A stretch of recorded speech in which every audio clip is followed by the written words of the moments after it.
आप देख रहे हैं सिटी न्यूज झारखंड।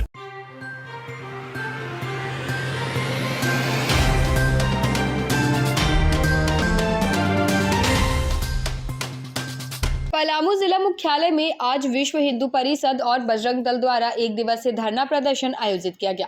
यह प्रदर्शन बंगाल में वक्फ संशोधन कानून के विरोध में हिंदू समाज पर हो रहे हमलों और राज्य सरकार की निष्क्रियता के खिलाफ किया गया। प्रदर्शनकारियों ने बंगाल सरकार को बर्खास्त कर वहां राष्ट्रपति शासन लागू करने की मांग की। इस धरना में बड़ी संख्या में सनातन धर्मावलंबियों और कार्यकर्ताओं ने भाग लिया और प्रशासन पर पक्षपातपूर्ण रवैया अपनाने का आरोप लगाया। धरना में जिला पालक दामोदर मिश्र, विभाग मंत्री महेंद्र नाथ, संगठन मंत्री विजय यादव, अधिवक्ता अजीत पाठक सहित कई प्रमुख नेता शामिल हुए। वक्ताओं ने कहा कि वक्फ कानून में हिंदुओं की कोई भूमिका नहीं होने के बावजूद उन्हें निशाना बनाया जा रहा है। अंत में एक प्रतिनिधि मंडल ने महामहिम राष्ट्रपति के नाम ज्ञापन उपायुक्त को सौंपते हुए बंगाल में हिंदुओं की सुरक्षा सुनिश्चित करने और तत्काल राष्ट्रपति शासन लागू करने की मांग की है। सबसे ज्यादा जो आज बांग्लादेश है, यानी बंगाल बहुल इलाका वहाँ था और कहाँ था जो आज पाकिस्तान है। लेकिन मैं उन कम्युनिस्ट भाइयों से पूछना चाहता हूँ, वामपंथी भाइयों से पूछना चाहता हूँ कि तुम्हारे लाल झंडा को ढोने वाले न पाकिस्तान में एक व्यक्ति है, न बांग्लादेश में एक व्यक्ति है। वो तुम्हारा वामपंथ और तुम्हारा वो समाजवाद कहाँ चला गया, कहाँ गया समाजवाद के प्रवर्तक? अगर तुम्हारा भी खाद पानी है तो हिंदू समाज से ही है, इसका जीता जागता प्रमाण है। एक भी मैं समाजवाद के समर्थकों के वामपंथ के लोगों से पूछना चाहता हूं कि तुम्हारे एक भी झंडा ढोने वाले पाकिस्तान में क्यों नहीं है और एक भी झंडा देने वाले बांग्लादेश में क्यों नहीं है? इसलिए नहीं है कि वहाँ हिंदू नहीं है। तो कम्युनिस्ट के लिए भी अगर कहीं सही शरण स्थली है तो हिंदुस्तान है। तो भाइयों और बहनों, सोए हुए हिंदू समाज आज जो तुम्हारी अपने लिए संपत्ति अर्जित करने के लिए रात दिन परेशान हो, अपने आप से लूट मार कर रहे हो, तुम सुरक्षित नहीं हो। और उतना ही मैं कहना चाहता हूं मुस्लिम भाइयों से भी, आप भी सुरक्षित नहीं हैं। आप कौन सा देश बनाना चाहते हैं?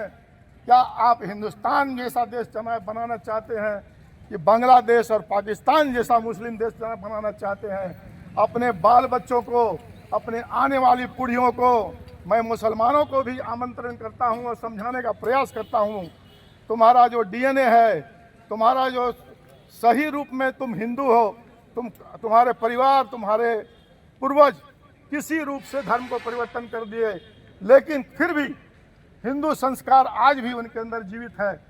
तो आने वाला भविष्य दो तरह से हमारे सामने है, हिंदुस्तान में है।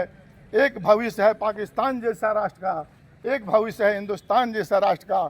तो मुस्लिम भी अगर जो सचमुच में पढ़े लिखे और संपन्न और समझदार होंगे तो कभी नहीं चाहेंगे कि हमारा आने वाला पीढ़ी पाकिस्तान की जैसा हो, जो इस्लाम के नाम पर खड़ा हुआ।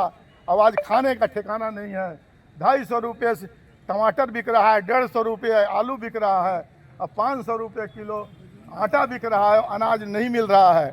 तो आप भी अपने बच्चों को कौन सा देश देना चाहते हैं? हिंदुस्तान जैसा देश जहाँ की संपन्नता है, लोगों के बीच में भाईचारा है, लेकिन पाकिस्तान में जब मुस्लिम के नाम पर, इस्लाम के नाम पर बना तो वहाँ क्यों एक दूसरे को हत्या किया जा रहा है? शिया सुन्नी के नाम पर हत्या क्यों किया जा रहा है? आखिर है तो इस्लामिक राष्ट्र। तो कहने का तात्पर्य है कि दुनिया में इतना बड़ा देश, सबसे दुनिया का सर्वश्रेष्ठ और सबसे ज़्यादा जनसंख्या वाला देश होने के बाद भी यहाँ पर शांति है, तो उसके मूल में है यहाँ के हिंदुत्व की भावना, जो हमारे हजारों साल से हमारे नस नस में बढ़ा हुआ है।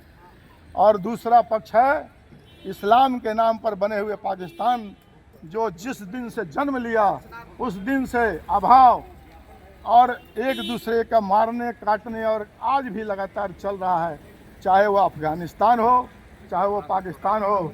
तो भाइयों, आप सोए नहीं, जागे और लोगों को जगाएं। आने वाली पीढ़ी को आप कैसा हिंदुस्तान देना चाहते हैं? बंगाल और बांग्लादेश और पाकिस्तान जैसा, या या संपन्न हिंदुस्तान जैसा तो विचार करना है।